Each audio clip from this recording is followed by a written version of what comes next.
de receptores para la acetilcolina.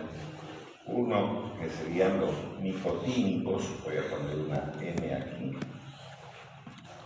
Y si este otro lado tiene un receptor muscarínico, voy a poner una M aquí. Entonces la acetilcolina va a venir y va a actuar aquí o aquí, depende del tipo de receptor. En este caso vamos a hablar del receptor muscarínico para hacer exactamente lo mismo que hemos hecho ahí. Pero además esta membrana postsináptica secreta otra enzima.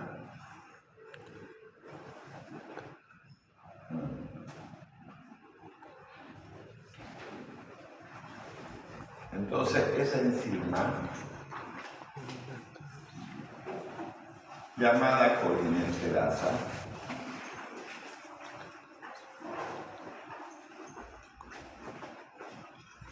entonces va a desdoblar a esta acetilcolina en dos componentes.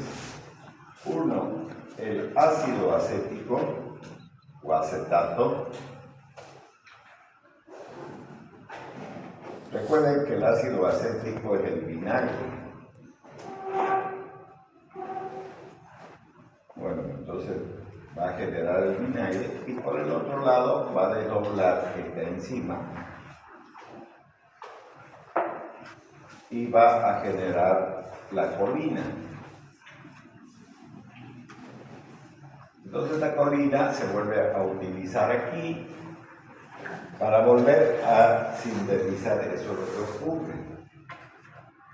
Entonces, por ejemplo, las damas cada mes tienen un proceso fisiológico denominado menstruación.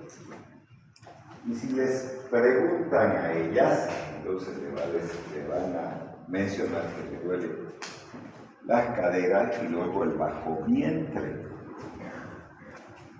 Y para evitar eso, porque el útero es un músculo liso, entonces van a consumir un medicamento llamado atropina.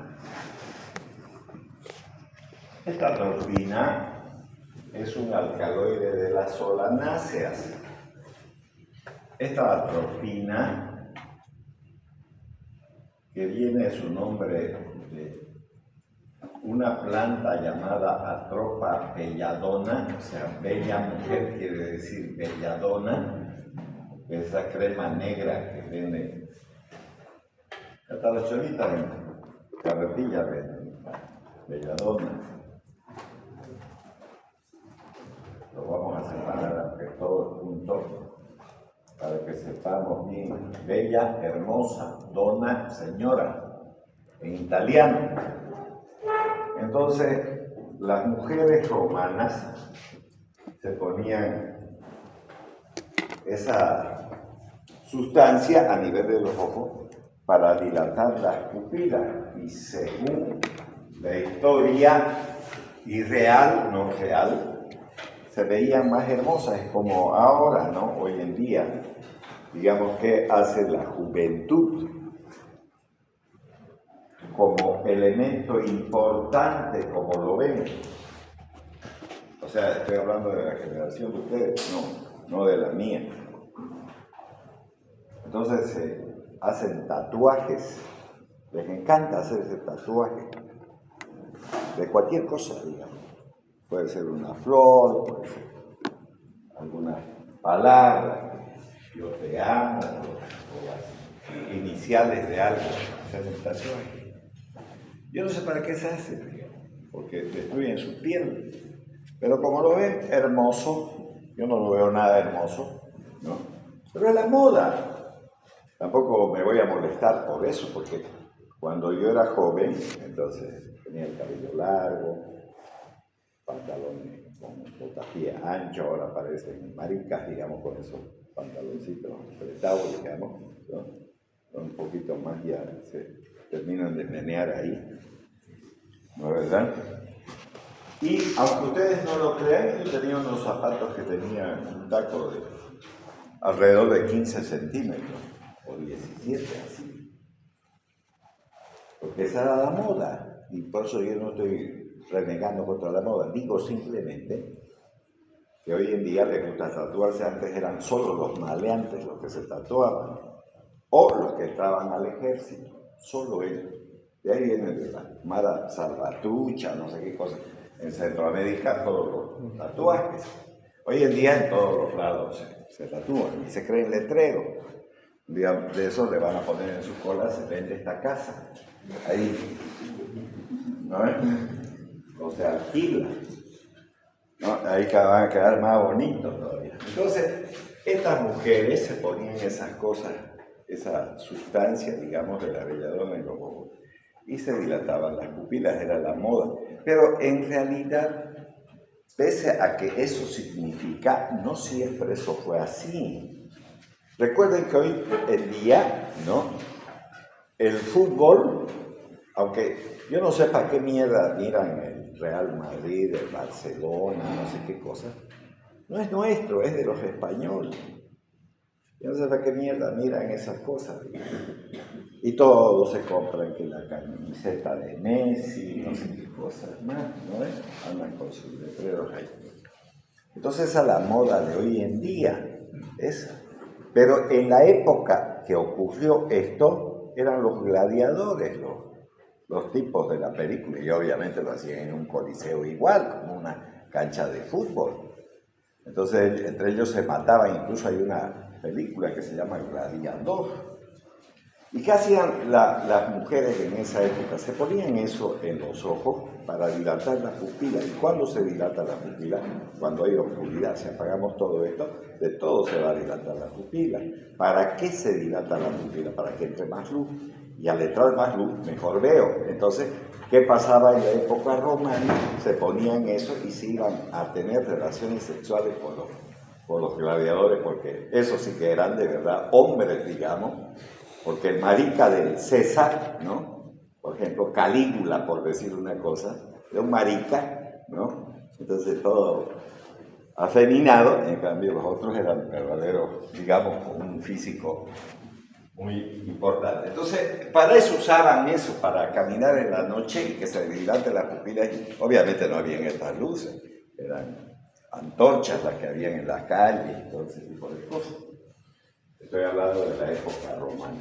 Entonces, de esta planta belladona viene esta atropina.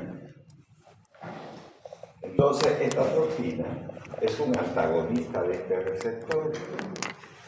Si nosotros lo dibujamos tal cual eso, entonces lo vamos a meter aquí. Pero en realidad esta atropina no tiene actividad farmacológica, sino sirve como un tapón. Si ustedes quieren ver, seguramente todos tienen un baño en la casa, porque si no, ¿dónde harían sus necesidades?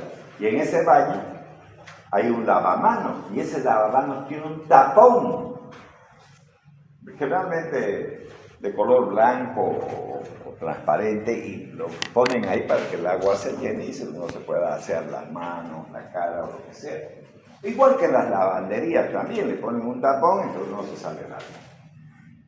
No se sale el agua, pero no tiene ninguna actividad, solamente sirve de tapón. Entonces, ¿qué está haciendo? Está desplazando a la acetilcolina, que es esto de aquí, esta es la acetilcolina, y se está metiendo la atropina aquí.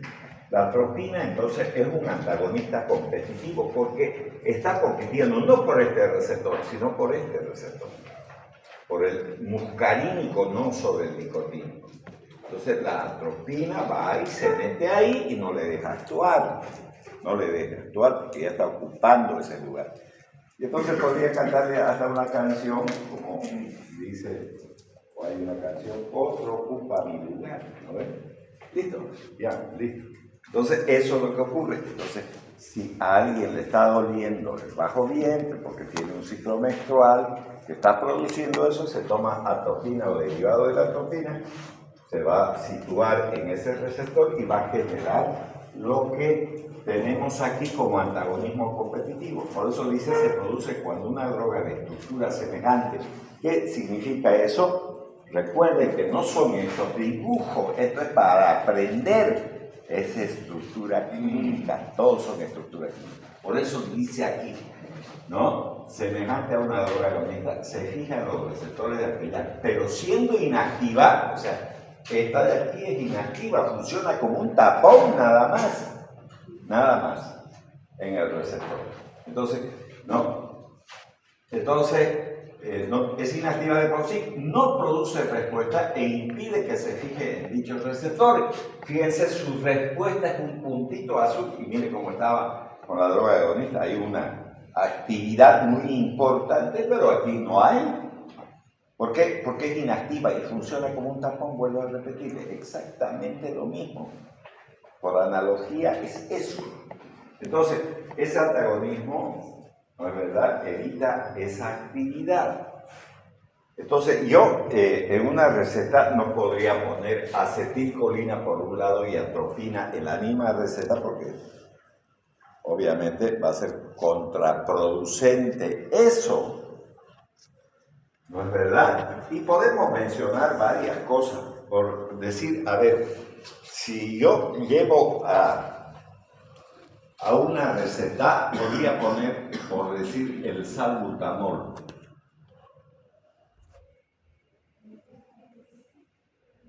Este medicamento sirve para los asmáticos. Y los asmáticos usan muchos medicamentos, dentro de eso la teofilina, por ejemplo. Obviamente el salbutamol es mucho mejor que la teofilina, pero la teofilina tiende a elevar la presión arterial, incluso estos a la larga. Y hay otro producto, el salbutamol, va a actuar sobre receptores beta-2 adrenérgicos, o sea, de adrenalina. Y hay otro medicamento que se llama propranolol. Este también actúa sobre los receptores beta-2, pero es un antagonista y este sirve para tratar la presión arterial. Si yo mezclo estos dos medicamentos, miren, el uno es un estimulante de esto y este es un antagonista de este mismo receptor, por eso he puesto en los dos lugares. Entonces, si mezclo, entonces este salbutamol va a dejar de actuar y el paciente se va a morir por asma. Entonces no pueden mezclar, yo porque puedo tener un paciente, vuelvo a repetir, que sea asmático, pero que sea hipertenso, pero jamás se me puede ocurrir hacer esa mierda en una receta, porque no está correcto. Ahora, no significa que eso sea así para todo. Entonces, a ver, volvamos a pensar. Nuestro departamento es un departamento agrícola. Y entonces, obviamente, fumigan los campos con compuestos organofosforados, o sea, derivados, si ustedes quieren, del maigón, que sirve para matar mosquitos, obviamente, y esos otros, malatión, paratión o lo que sea, los usan para matar insectos, bichos. Imagínense si alguien tuviese un sembradío ¿cómo se llama?, de sandía. La sandía no es un árbol, es una enredadera que se cría ahí, está en el suelo, y en el suelo hay estos bichos, y la sandía es dulce. Entonces le van a meter los bichos y no va a ganar nada. Entonces tienen que fumigar. Y los vientos que hacen, traen a la ciudad. Y alguien, además, si razonan, esa sandía que está ahí, que le han echado el veneno en una fumigación, porque tiene agua, va a absorber el veneno. Y entonces cuando le den a los niños, le va a producir diarrea. Y entonces el maldito médico que lo ve, lo primero que hace, dice tiene diarrea y le doy un antibiótico. Pero nunca se puso a investigar en esa asignatura tan importante que se llama semiología. La semiología es una historia clínica. Y se averigua todo, incluso si comió tomate, porque el tomate también contiene mucha agua y suele producir diarrea por esa razón, por los venenos. Entonces hay que darle por un antagonista de ese. Entonces sirve para salvar también a las personas el antagonismo. Si hay una mordedura de serpiente, hay un veneno de esa serpiente, vamos a suponer la cascabel.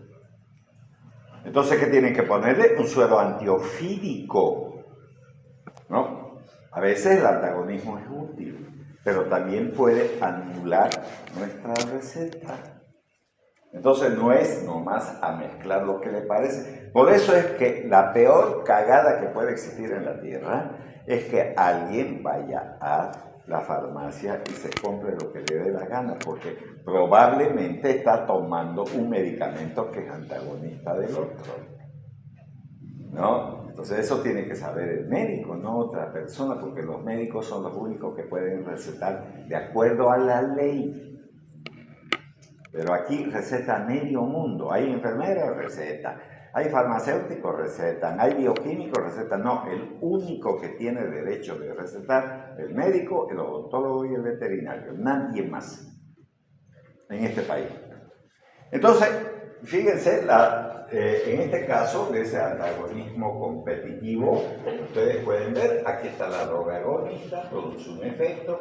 Aquí ya se le metió el antagonista, disminuye su efecto porque todavía no está ocupando de lleno el receptor, pero cuando ocupa ya no hay actividad. Prácticamente es un puntito y eso no va a generar actividad. Entonces, eso que le está provocando dolor uterino por las contracciones, al tomar la atropina, un derivado de la atropina, llámese Diadil o lo que sea, Sertal o lo que sea, entonces va a generar una inactividad de esa célula. Entonces, eso es. Aquí tenemos atropina acetilcolina como ejemplo de eso. Ahora, hay antagonismos no competitivos también. Es decir, no va a actuar sobre este receptor compitiendo, sino en otro que ocupa diferentes receptores. Fíjense, ocurre en el caso de dos drogas de estructura química diferente. Primero, tienen estructura química diferente, no similar. Por lo tanto, ocupan dos clases diferentes de receptores. Recuerden ustedes que cuando les expliqué en esa clase sobre la alergia, les he mostrado un glóbulo rojo, les he dicho qué cantidad de agua tiene. No es verdad que les he mostrado la hemoglobina y les he dicho una gota de sangre tiene más de 5 millones probablemente de glóbulos rojos, eso les he dicho. Y cada glóbulo rojo tiene 7,5 micras y dentro de esa todavía tiene una estructura química. Y la penicilina es una, y que hacen una prueba que puede generar un shock anafiláctico. Y dije también en ese momento que el shock significa caída de la presión arterial. Eso significa. Entonces, si yo tengo un paciente donde este es un vaso sanguíneo normal y está produciéndose una vasodilatación, o sea, estos puntillados lo estoy haciendo más grande que el vaso, esto estaba llenito de sangre hasta aquí, digamos. Pero al vasodilatar, si quieren podemos hacerlo en vasos normales de vidrio. Entonces este vaso vamos a suponer que tiene 200 ml y está lleno. Pero si agarro otro vaso del mismo tamaño, pero mucho más ancho, pero del mismo tamaño, el agua va a venir aquí. ¿Y qué significa? Solamente aquí va a haber presión y aquí ya no, porque el nivel del agua cayó. Es decir, este líquido lo he metido aquí. Entonces, es lo mismo que va a ocurrir con los vasos sanguíneos. Al dilatarse, la cantidad de sangre no va a hacer presión sobre los vasos y va a empezar a caer la presión arterial. Pero ¿quién hace esto en el organismo? La histamina hace. La histamina es una droga vasodilatadora. Es secretada por los mastocitos o células cebadas. Esa histamina. Y al actuar sobre receptores H1, porque hay H2 y H3, sobre todo a nivel del sistema nervioso central. Entonces, obviamente va a vasodilatar. Al vasodilatar va a caer la presión arterial, va a empezar. ¿Y para qué se libera esta histamina? Sobre todo cuando hay infecciones hace eso. Porque estos vasos sanguíneos, sobre todo los capilares, tienen unos elementos denominados poros y tienen que dilatarse para que por diapéresis y quimiotaxis salgan los elementos fuertes de la sangre por estos poros. Entonces tiene receptores H1, pero si la vasodilatación es grande se cae la presión arterial, y si se cae la presión arterial no hay sangre que llegue al cerebro. Si no hay sangre que llegue al cerebro, entonces chao pichón, listo, se murió. Entonces, ¿qué debo de hacer? Les dije en esa oportunidad del shock anafiláctico, tener dos ampollas por lo menos, una de adrenalina, ¿no? Y les dije que primero hay que poner la adrenalina, no el antialérgico. Eso les dije también. Entonces, si yo le pongo adrenalina, la adrenalina va a actuar sobre receptores alfa 1, fíjense, estos son histaminérgicos 1 y estos son alfa 1. Entonces, estos receptores van a hacer que se cierre esto, y al cerrarse, o sea, al haber vasoconstricción, así se llama, eleva la presión arterial. Entonces, eso es un antagonismo no competitivo, porque están actuando sobre diferentes receptores y son dos sustancias totalmente diferentes. Una es vasodilatadora y la otra es vasoconstrictora. Entonces, estoy haciendo un antagonismo de tipo no competitivo, porque no están compitiendo por el mismo receptor. ¿Se entiende, no ven? Ya, muy bien. Eso está claro también. Entonces, vamos a ver, obviamente, en el desarrollo de los demás temas, muchos de estos ejemplos. Y luego viene el antidotismo, ¿no? El antidotismo. Entonces, como ustedes pueden ver aquí, ¿no? Puede haber un antidotismo químico. Eso también vamos a hacerlo enseguida para poder entender, pero eso me obliga en realidad ya no a hacer dibujitos nomás, sino la estructura química, porque la farmacología, vuelvo a repetir, es química, no hay otra forma de ver las cosas. Por ejemplo, si el estómago, ¿no es verdad?, de una persona, digamos, es así, vamos a dibujar el estómago, y ya este estómago genera ácido clorhídrico. Es importante porque el estómago tiene alrededor de 1.3 de pH. Su pH del estómago es 1.3 ácido, con la presencia del ácido clorhídrico. Las células parietales son las que producen ese ácido clorhídrico. Y este ácido clorhídrico que está aquí en el estómago va a generar úlceras que pueden localizarse en el estómago o en el intestino delgado, en el duodeno.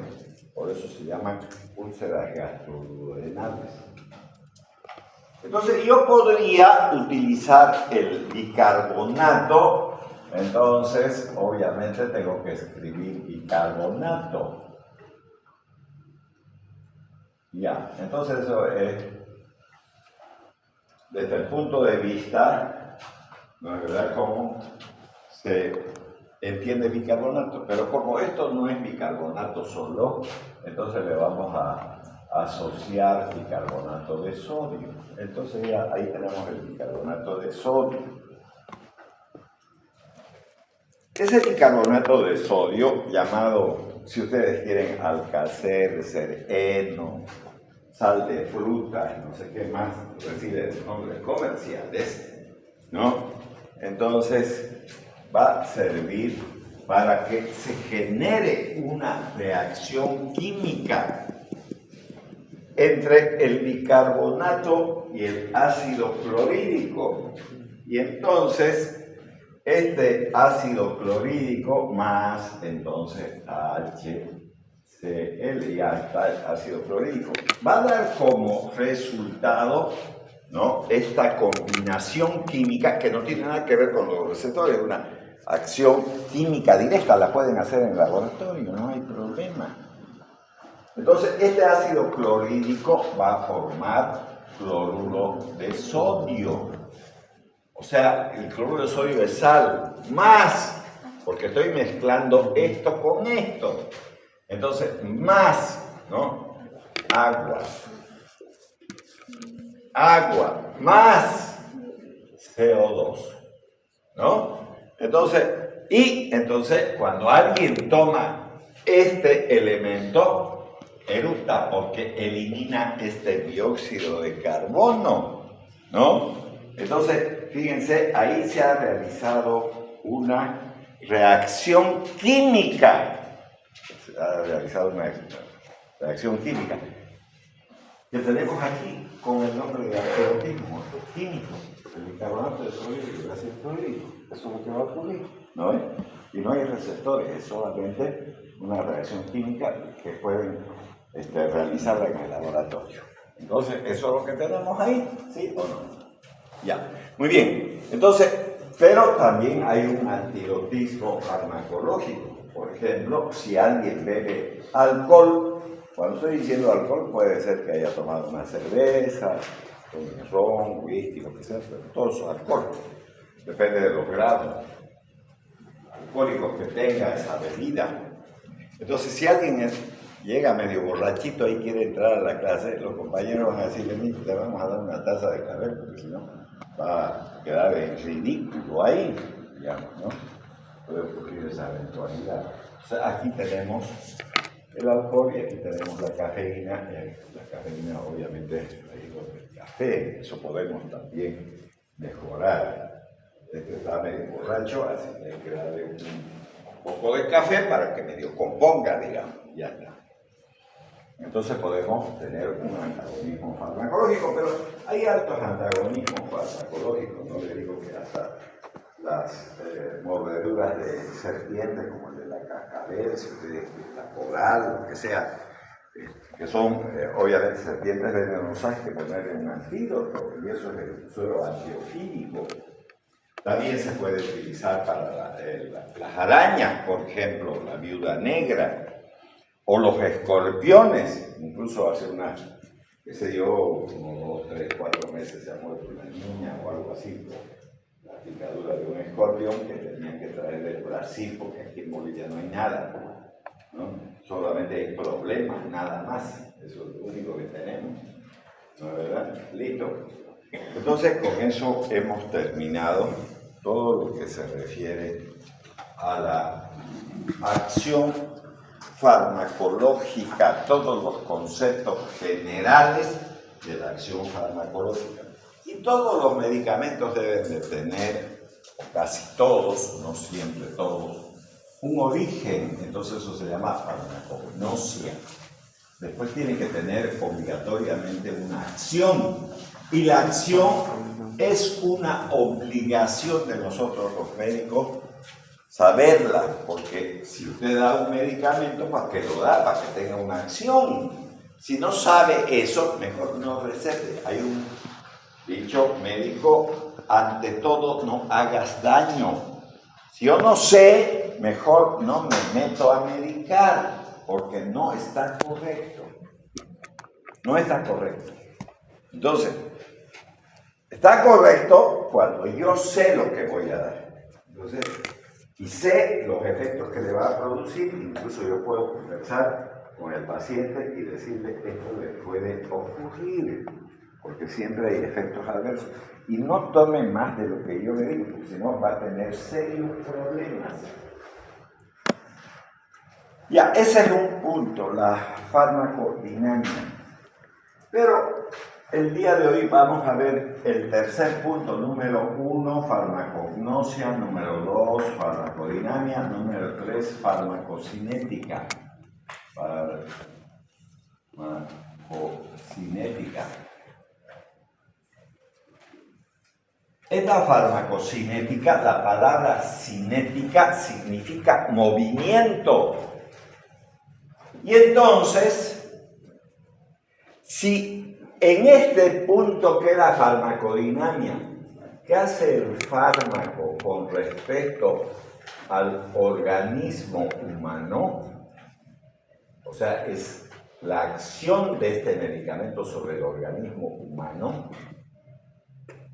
¿No es verdad? Esto es, ¿qué hace el organismo humano con respecto al fármaco? Es esto de aquí. Y entonces muchos libros dicen que lo primero que existe es liberación. Número 2, entonces absorción. Una vez que se ha liberado el fármaco, viene la absorción. Después viene la distribución. Después la metabolización y la excreción. Entonces ustedes tienen 2, 4, 5, digamos, pasos. A mí no me gusta hablar mucho de la liberación porque no siempre eso ocurre así. No siempre tiene que haber liberación. Obviamente, si vienen en cápsulas duras, cápsulas blandas, se va a liberar el fármaco.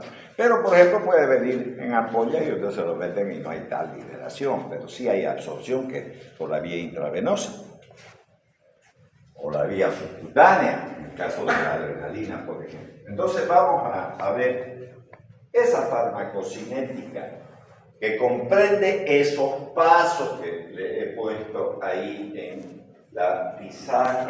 Entonces vamos a cambiar de diapositiva y vamos a meternos a este otro tema tan importante, que es la farmacocinética. La farmacocinética tenemos que saberla bien, sí. ¿Por qué razón?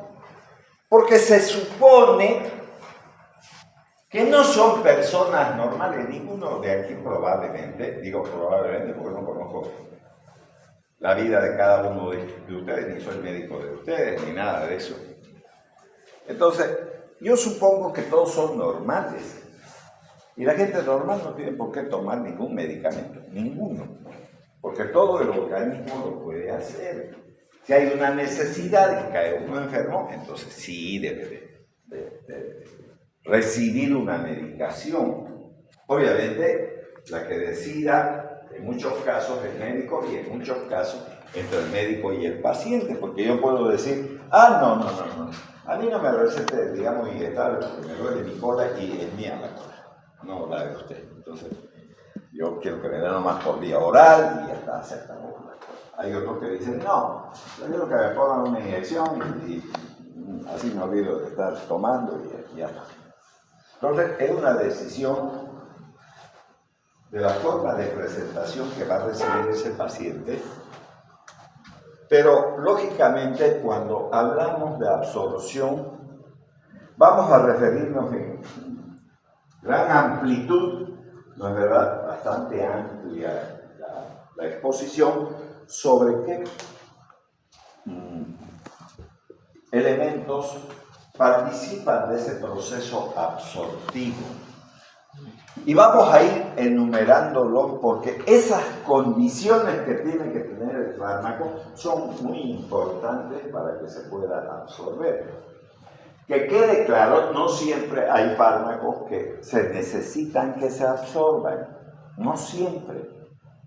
Voy a explicar también esto. Si yo tengo una parasitosis intestinal, fíjense lo que estoy diciendo, parasitosis intestinal, no estoy diciendo parasitosis hemática, porque hay parasitosis hemática, el caso del paludismo, Chaga, la toxoplasmosis, todo lo que sea. Estoy hablando de intestinal, entonces estoy hablando de Ascaris, de Lichiuria, etcétera, etcétera. Pero obvio, peningular, o llamados también oxiuros, etcétera, etcétera.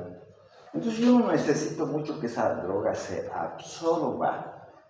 Lo que necesito es que llegue al intestino nada más y listo, hasta las tenias están ahí, digamos, salvo la neurocircercosis.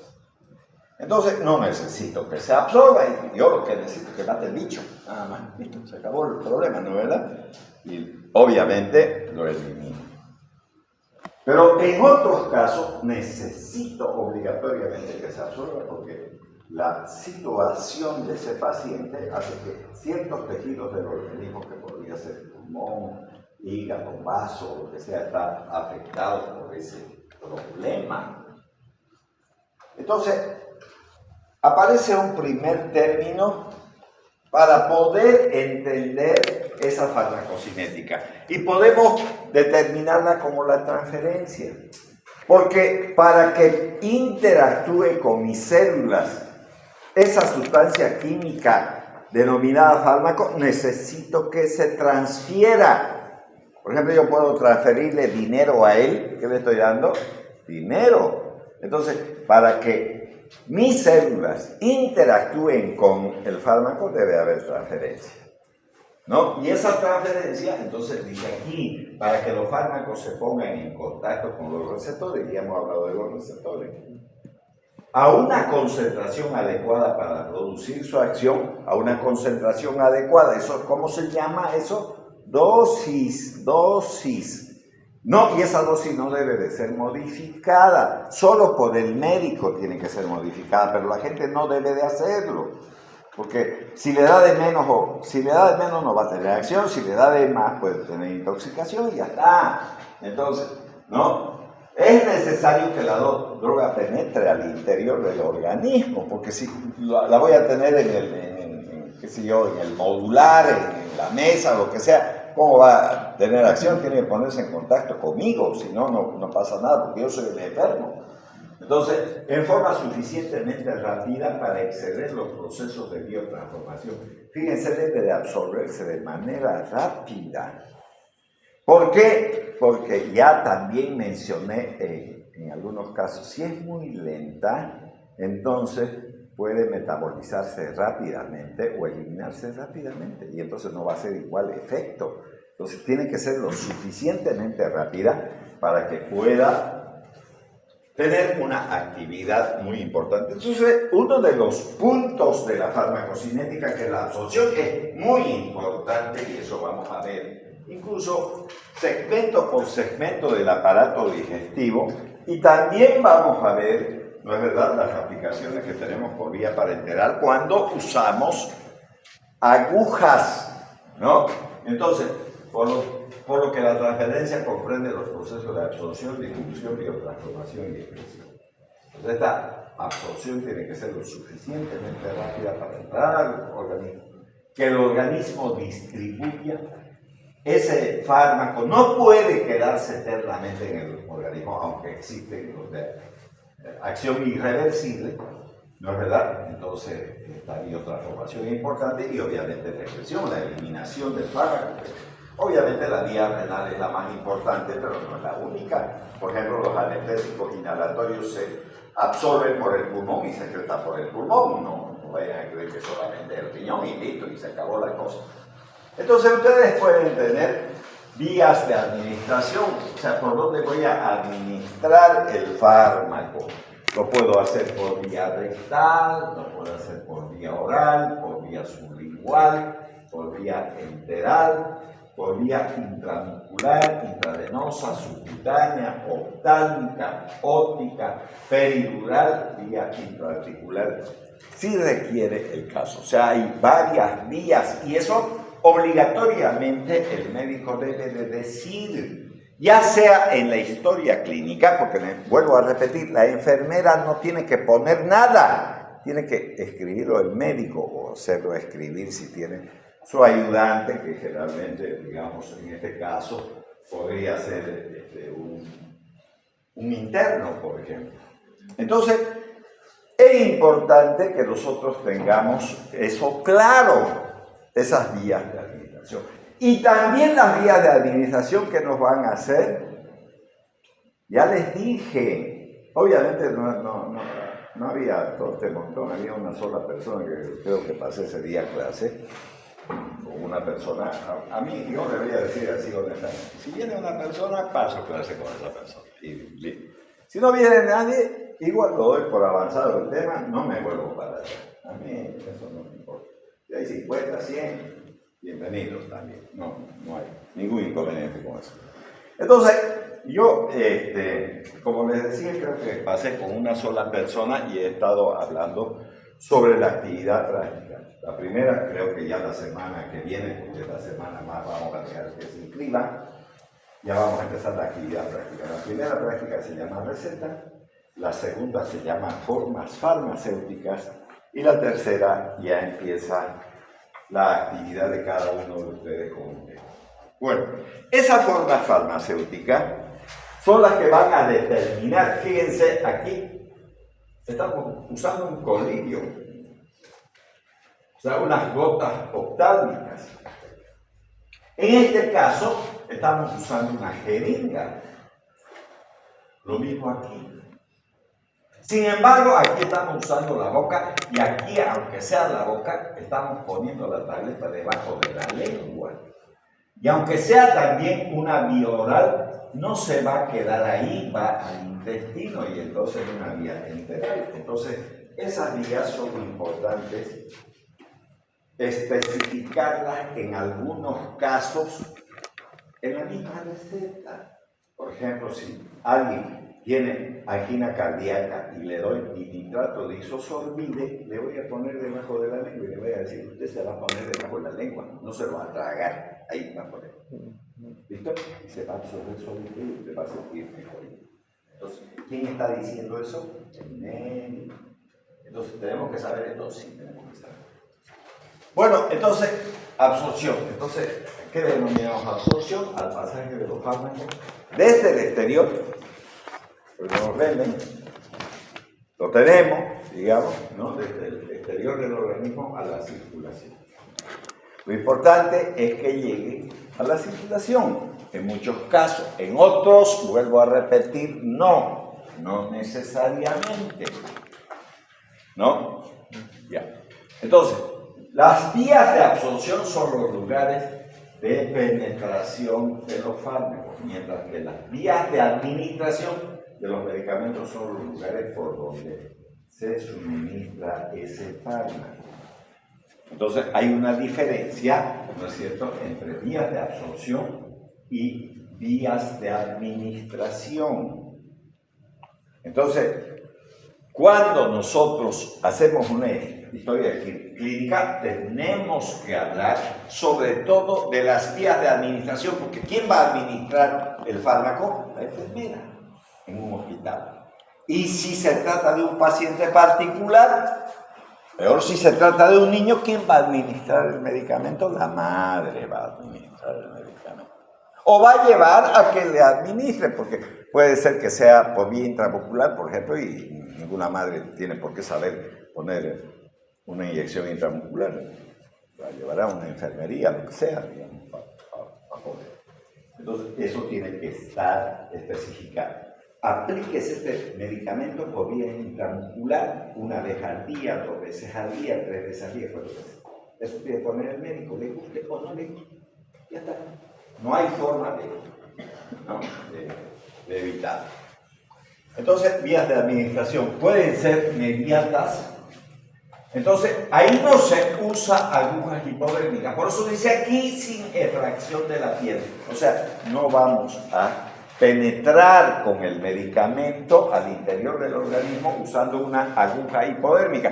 Recuerden que esas agujas tienen en el centro un orificio y todas son similares, ¿no?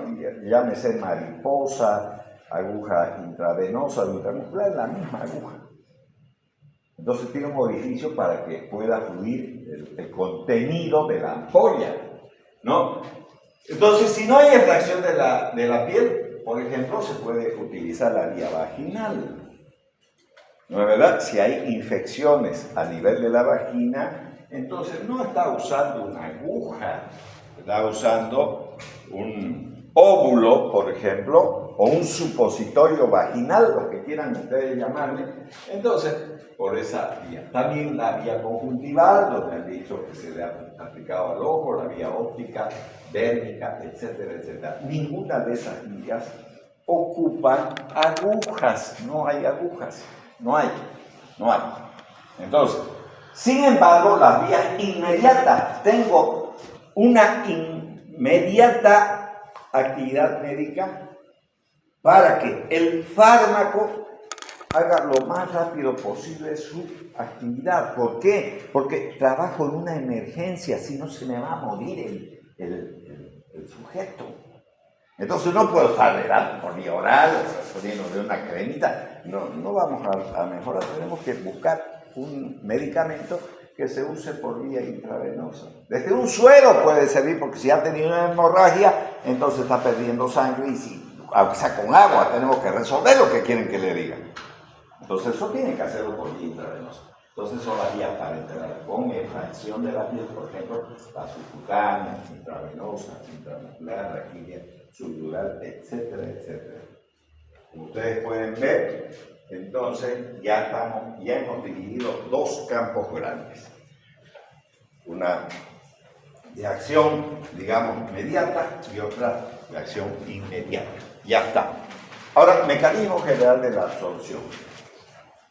Esto que vamos a ver aquí es exactamente lo mismo que hace nuestro organismo cotidianamente con los diferentes elementos que llamamos alimentos, si ustedes quieren, u otras cosas. Por ejemplo, muchas damas, al menos en un clima como este, o peor el de ayer, se ponen cremas humectantes porque se les seca la piel con el frío. También se puede poner eso. No es que solamente los alimentos. ¿Ya?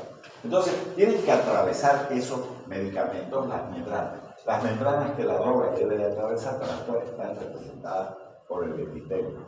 Ya sea gastrointestinal, si usted lo toma por vía oral, se tiene que absorber en el intestino, usa las mismas vías que los alimentos, por el epitelio cutáneo, por el epitelio respiratorio, en el caso de los anestésicos inhalatorios, por ejemplo, y muchos medicamentos que sirven para las personas que tienen problemas respiratorios.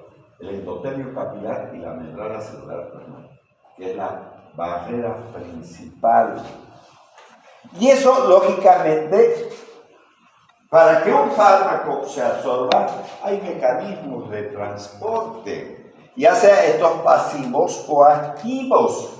Entonces, eso es lo que vamos a ir viendo en términos de la absorción. Entonces, como ustedes pueden ver, farmacocinética de la absorción, concentración máxima en sangre, eso tiene que ocurrir. Fíjense que este es un vaso sanguíneo y hay muchas tabletitas para ejemplificar y entender que esa sustancia química debe de llegar al torrente circulatorio. Y ustedes saben que el corazón y los vasos distribuyen el medicamento por todos los lugares donde su estructura química del fármaco lo permita, porque la estructura química del fármaco tiene sentido, porque hay lugares donde no pueden llegar. Por ejemplo, la placenta, que es una barrera, por ejemplo, la barrera hematoencefálica, ¿no? Entonces, ¿qué vamos a tener con esta absorción? Es la que alcanza un fármaco después de su administración. Puede disminuir en dos fases, por ejemplo, a nivel plasmático, a nivel tisular aumenta, ambas paralelamente en términos de la eliminación. Recordemos que el pH es muy importante tenerlo presente. Si alguien no sabe eso, entonces está mal, ya tiene que volver a estudiar fisiología. Y vamos a poner los diferentes pHs. La desgracia de todo es que el ser humano no tiene un solo pH. No tiene un solo pH. Y son sustancias químicas. La química funciona con pH. Por ejemplo, la boca. Vamos a comenzar por la boca. Tiene 6.8 de pH. Puede variar hasta el 7. El 7 es neutro y el pH 7 tiene el agua. Dependiendo, a ver, si hay una droga ácida, por ejemplo, voy a poner la aspirineta, se la ponen debajo de la lengua, se va a absorber en la boca. Pero es sumamente amarga, por eso que no hay presentaciones sublinguales, no existe eso, porque es muy amarga, muy fea, pero de que puede absorberse porque está en un medio ácido. Después nos vamos al estómago. El estómago tiene un pH de 1.3. Mire, de 6.8 que es ácido, se va más ácido todavía el estómago. Pero también tiene sus variables. No es que sea 3 rígido. 1.3, listo. No podemos llegar hasta 3. Más de eso no. Entonces, siempre va a ser ácido. Entonces, todas las drogas ácidas se absorben mejor en un medio ácido. Todo lo que es alcalino menos se absorbe dependiendo del pH. Y ahorita vamos a hablar lo más importante, aunque ustedes no lo crean, que es sencillo, digamos, sencilla la medicina. Otra cosa es verlos actuar a los médicos y otra cosa es lo que tienen en su cerebro. Parece sencillo, pues, en el hospital que diga, dele este medicamento, y vamos a ver que no están así. Ya estamos en el estómago. Luego llegamos al intestino, porque es el lugar donde más se absorbe todo alimento y medicamento. No hay otras vías. La que han estudiado fisiología es exactamente lo mismo. No hay invento, no porque sea una farmacología va a ser diferente por el lugar donde van a absorber. No. Entonces, el intestino tiene 6.8 de pH. También recuerden que este estómago le está donando el contenido, pero gracias al páncreas que secreta bicarbonato, eso llega a 6.8. Y obviamente, de ahí nos tenemos que pasar a la última parte del intestino grueso, que es la vía rectal. ¿No es verdad? La vía rectal. Y esa vía rectal también tiene un pH ácido, ¿no? Entonces estará aproximadamente también con 6.8, o sea que es fácil. Luego nos interesa la sangre. La sangre nos interesa, porque acabo de decir que yo necesito que este medicamento llegue a la sangre para determinar la concentración máxima del fármaco. Quiero que aprendan una cosa. No me interesa lo que diga el membrete del fármaco. No me interesa. Cuando yo fui decano de esta facultad, hice ese edificio que está abandonado allá, porque ahí vamos a hacer y generar dinero con el control de los medicamentos. El medicamento puede decir lo que le dé la gana. Yo puedo decir que tiene 500 miligramos de ampicilina este fármaco. ¿Me consta? No. Hay que hacer el control. Se saca frasco, se lleva y se hace el control y pagan las empresas para que le hagan el control. Porque todo lo demás es mentiroso. Ahí dirá, ¿por qué importa? A la gente no le interesa la salud de nadie. Si hay negocio, a mí qué mierda me importa que se muera medio mundo. No importa, yo quiero el negocio. Listo, se acabó el problema. Entonces, ¿les consta que esa ampicilina tiene 500 miligramos? No lo consta. Entonces, en sangre es importante tener presente eso también en términos de nuestro pH. Y entonces, fíjense que a la sangre la he dividido en dos. Entonces, si esta sangre es venosa, entonces, digamos, este pH será de 7.35. Y si es sangre arterial, será su pH 7.4. O sea, es más alcalino que esto, porque no es oxigenada, digamos, la sangre venosa no tiene mucho oxígeno, por eso es. Entonces, el comportamiento del fármaco va a ser diferente en este pH, en este pH, en este otro pH y en este otro pH, porque ya está. Y no se terminó ahí. No se terminó ahí. Porque también tengo que pensar en la orina. O sea, a nivel renal, cuánto es el pH, tengo que saber eso también.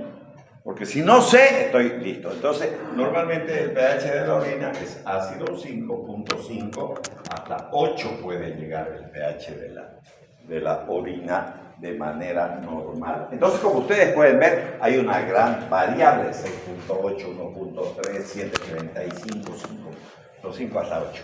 O sea, y esa conducta va a cambiar cada vez que el fármaco esté en uno u otro lugar.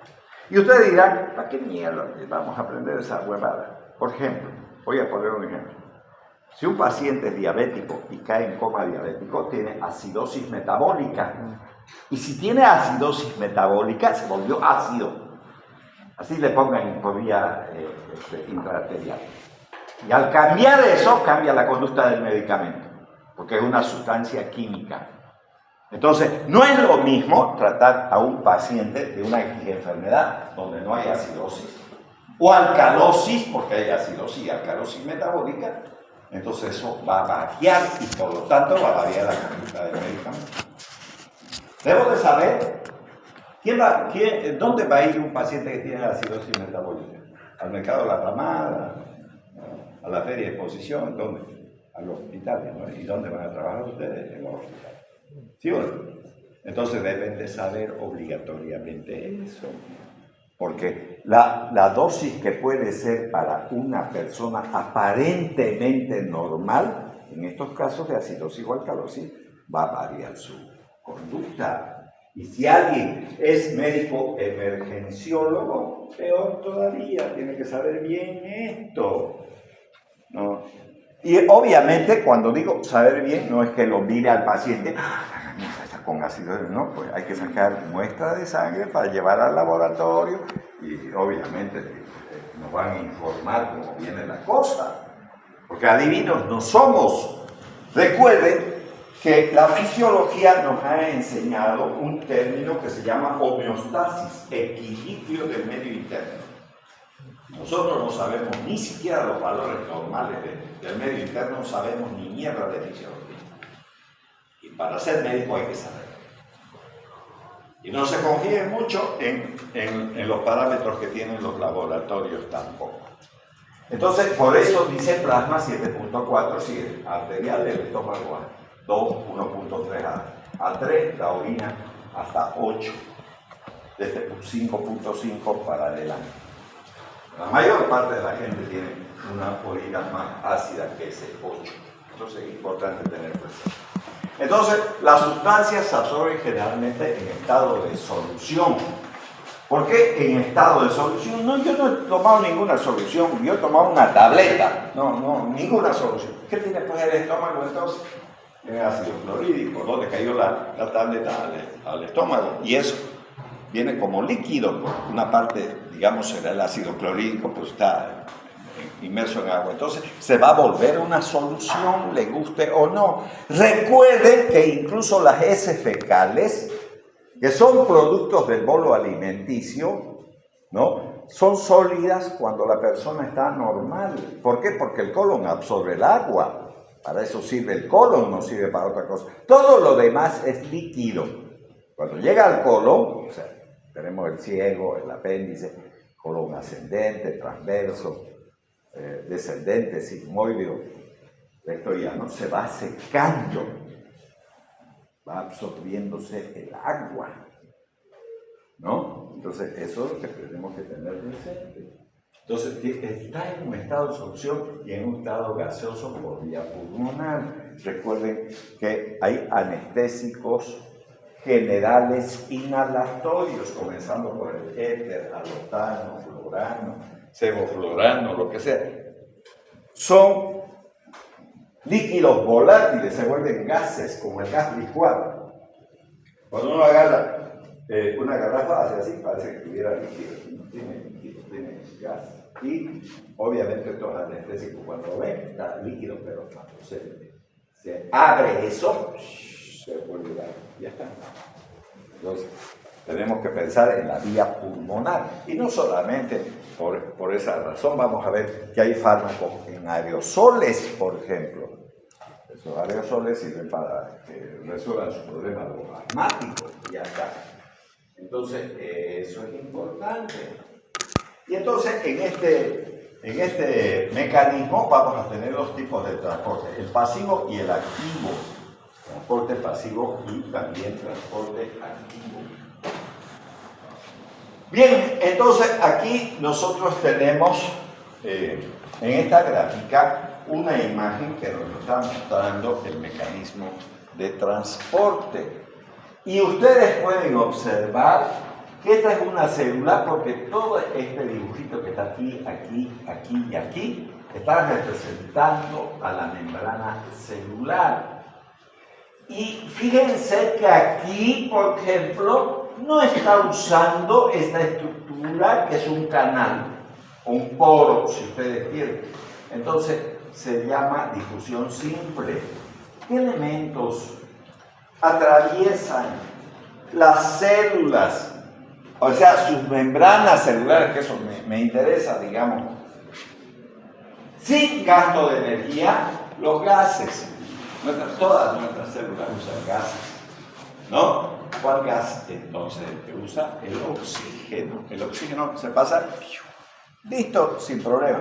Cuando estamos respirando, los 100 billones de células que tenemos necesitan del oxígeno para vivir. Si no hay oxígeno, nos morimos, ¿no es? Listo, ya está. Aunque respiremos aire. Entonces eso es difusión simple. Aquí dice difusión facilitada, baja concentración de sólidos mediada por el canal. Aquí tienen el canal. Entonces puede ser el sodio, por ejemplo, un transporte, ¿no es verdad?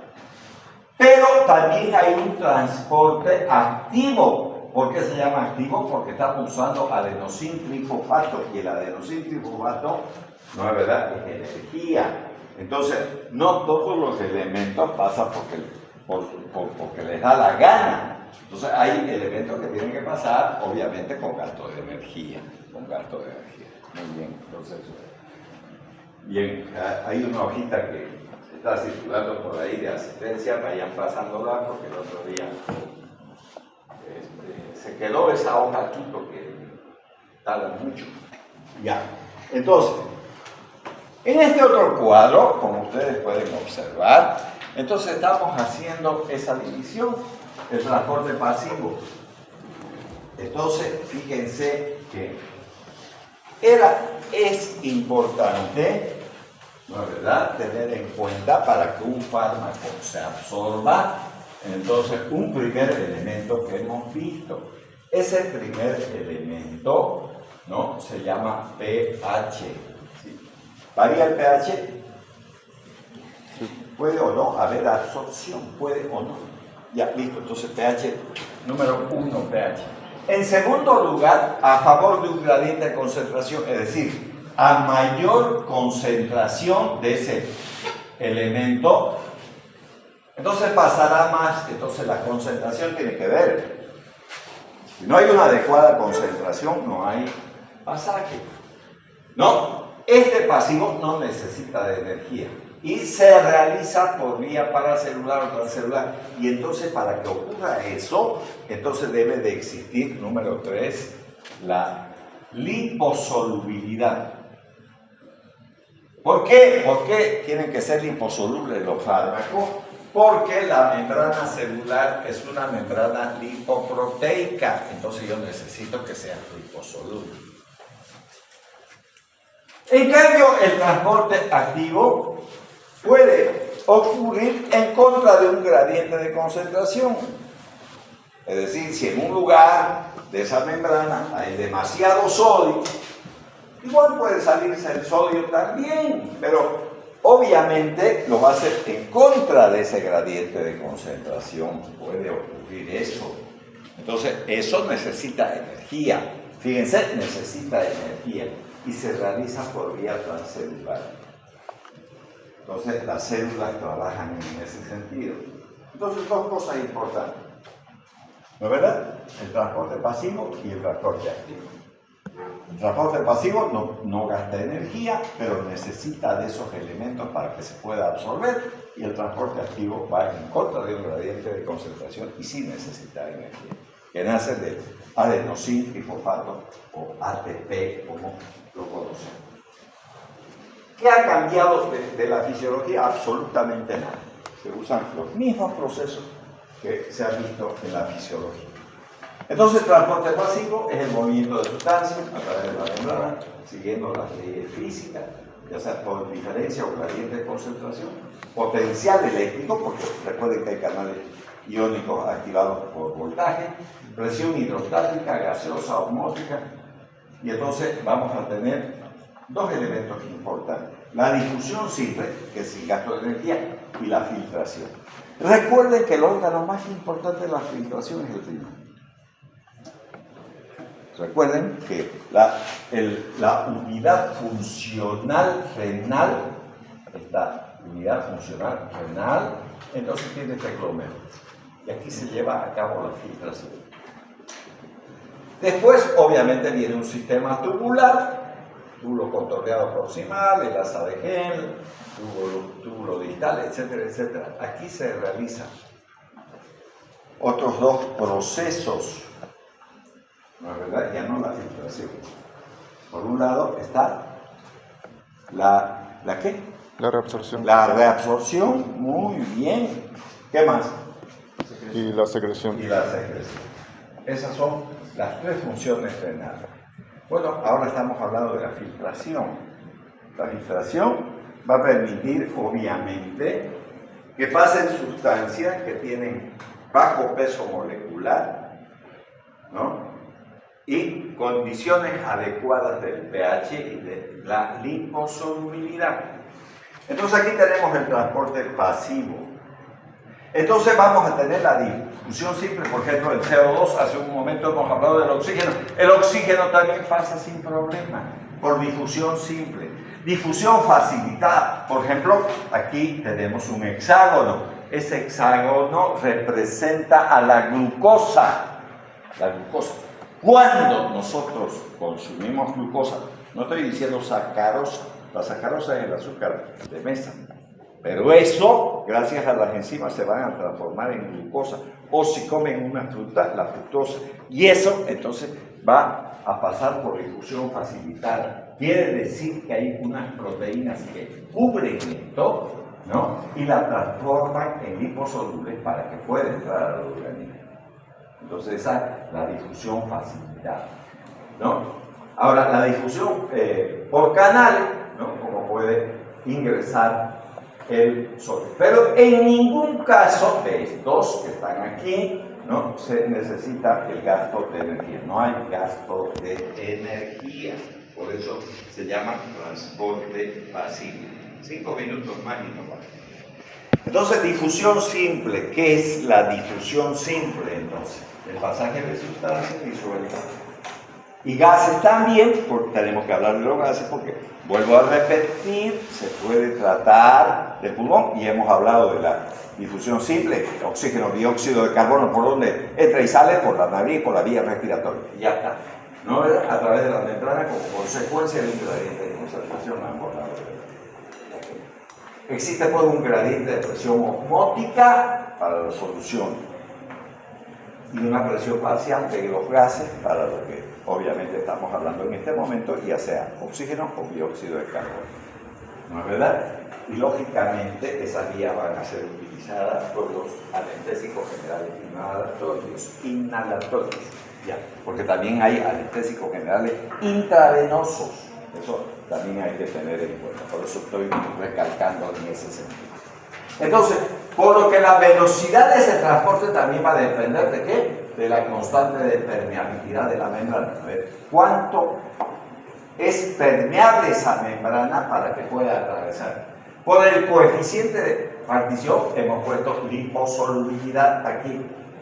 La mayoría de las drogas que atraviesan las membranas celulares por infusión simple lo hacen por su alta liposolubilidad.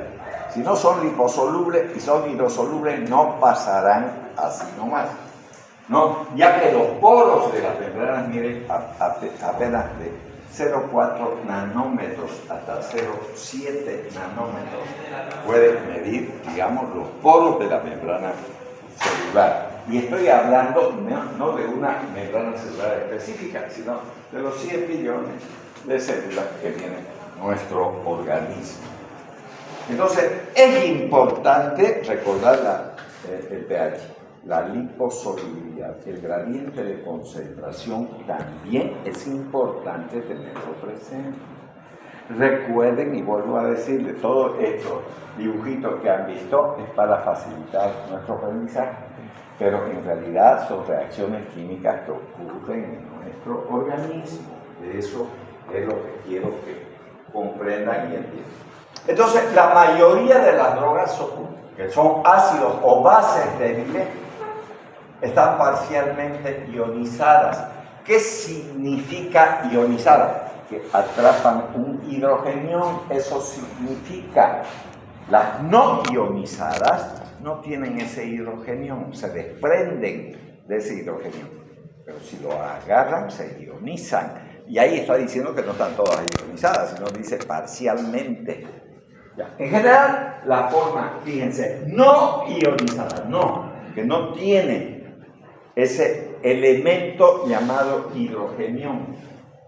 De estos compuestos es liposoluble. Los iones son hidrofílicos polares y muy poco solubles. Si son hidrofílicos, tienen que ser liposolubles, por eso ya les he dicho. Por lo tanto, solo las primeras podrán atravesar la membrana celular por difusión simple. Cuanto más liposoluble sea el fármaco, entonces mucho mejor. Y le voy a dar un ejemplo. Por ejemplo, a ver, los barbitúricos. El tiopental sódico, que es un barbitúrico, es un anestésico. Es un anestésico. Y ese anestésico tiene que pasar rápidamente la barrera hematoencefálica, porque si no atraviesa, no funcionaría como anestésico. ¿No? Entonces, el más liposoluble de todos sus parientes, el fenobarbital, que sirve para el tratamiento de la epilepsia, es harto menos liposoluble. Sin embargo, también atraviesa la barrera hematoencefálica, pero le cuesta. Y al costarle solo sirve para parar la epilepsia, o sea, para controlar la epilepsia, pero no se duerme la gente. Toman ese medicamento y siguen su vida rutinaria. En cambio, con el tiopental le ponen, se quedan los dormidos. Entonces, va a depender de la liposolubilidad, aunque sean parientes. Siempre tenemos que estar mirando ese aspecto para ver si funciona. Por eso los pobres anestesiólogos sufren mucho. ¿Por qué sufren mucho? Porque los cirujanos dicen, ya pues apurate, che, tengo otra cirugía.